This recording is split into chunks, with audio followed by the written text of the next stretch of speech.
Gelombang kritik terhadap pengelolaan anggaran negara kembali mengemuka dalam aksi demonstrasi mahasiswa di sejumlah daerah. Salah satu tuntutan yang mengemuka adalah desakan agar pemerintah menghentikan berbagai pengeluaran yang dianggap membebani anggaran pendapatan dan belanja negara (APBN).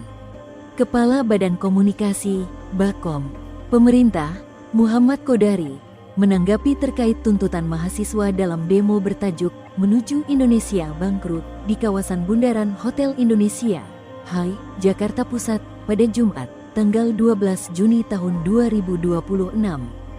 Demo mahasiswa ini dipicu karena kenaikan harga BBM non-subsidi jenis Pertamax, RON 92, menjadi Rp16.250 per liter dan Pertamax Green 95, RON 95, menjadi Rp17.000.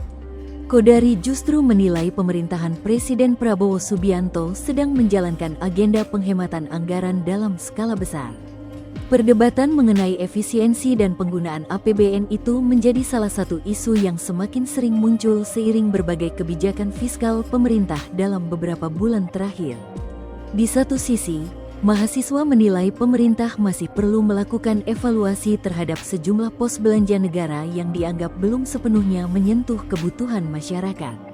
Namun di sisi lain, pemerintah dan para pendukungnya mengklaim langkah penghematan justru sedang berlangsung dan menghasilkan angka yang signifikan. Kodari menyebut Presiden Prabowo telah mengambil berbagai langkah efisiensi sejak awal masa pemerintahannya.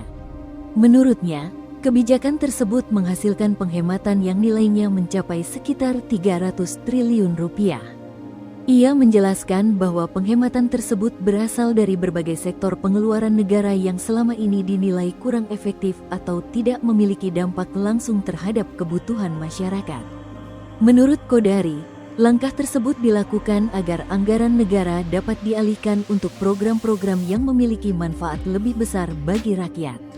Dalam pandangannya, kebijakan efisiensi yang diterapkan pemerintah saat ini merupakan salah satu upaya untuk memperkuat kualitas belanja negara tanpa harus mengorbankan program prioritas. Karena itu, ia menilai tudingan bahwa pemerintah sedang menjalankan kebijakan boros anggaran tidak sepenuhnya sesuai dengan fakta yang terjadi di lapangan. Kodari juga menyoroti bahwa pemerintahan Prabowo sejak awal telah melakukan evaluasi terhadap berbagai pengeluaran kementerian dan lembaga. Hasil evaluasi tersebut kemudian digunakan untuk menentukan sektor mana yang perlu dipertahankan, ditingkatkan, atau justru dikurangi pembiayaannya. Menurutnya, langkah tersebut menjadi bagian dari strategi besar pemerintah dalam menjaga kesehatan fiskal negara di tengah berbagai tantangan ekonomi global.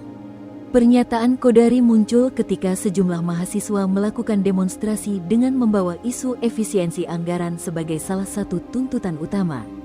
Mereka meminta pemerintah memastikan setiap rupiah yang berasal dari APBN digunakan secara tepat sasaran dan tidak terjebak dalam pembiayaan program yang dinilai kurang produktif. Dalam aksi tersebut, mahasiswa juga menyoroti berbagai isu ekonomi yang saat ini dirasakan masyarakat, mulai dari daya beli, harga kebutuhan pokok, hingga biaya hidup yang terus meningkat. Karena itu, mereka meminta pemerintah lebih berhati-hati dalam menentukan prioritas penggunaan anggaran negara. Perdebatan mengenai APBN sendiri bukanlah hal baru dalam dinamika politik nasional. Setiap pemerintahan selalu menghadapi tantangan untuk menyeimbangkan kebutuhan pembangunan, perlindungan sosial, investasi jangka panjang, serta stabilitas fiskal secara bersamaan. Di era Prabowo, isu tersebut menjadi semakin sensitif karena pemerintah tengah menjalankan sejumlah program besar yang membutuhkan dukungan pembiayaan signifikan. Di antaranya adalah pembangunan infrastruktur strategis, penguatan sektor pangan dan energi, serta program-program sosial yang menyasar masyarakat luas. Karena itu, setiap kebijakan pengeluaran maupun penghematan anggaran selalu menjadi perhatian publik. Bagi pemerintah, efisiensi diperlukan untuk memastikan APBN tetap sehat dan mampu mendukung berbagai agenda pembangunan.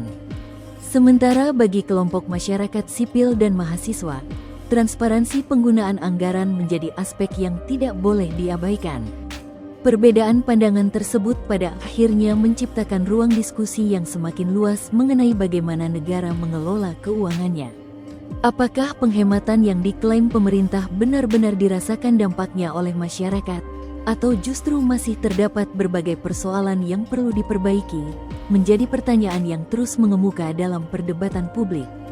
Yang jelas, isu pengelolaan APBN akan tetap menjadi salah satu tema utama dalam perjalanan pemerintahan Prabowo. Terlebih ketika masyarakat menuntut agar setiap kebijakan fiskal tidak hanya terlihat baik di atas kertas, tetapi juga memberikan manfaat nyata bagi kehidupan sehari-hari. Di tengah gelombang kritik dan pembelaan tersebut, publik kini menunggu bagaimana pemerintah membuktikan bahwa efisiensi anggaran yang diklaim mencapai ratusan triliun rupiah benar-benar mampu diterjemahkan menjadi hasil yang dirasakan masyarakat secara langsung. Download Tribun X sekarang, menghadirkan lokal menjadi Indonesia.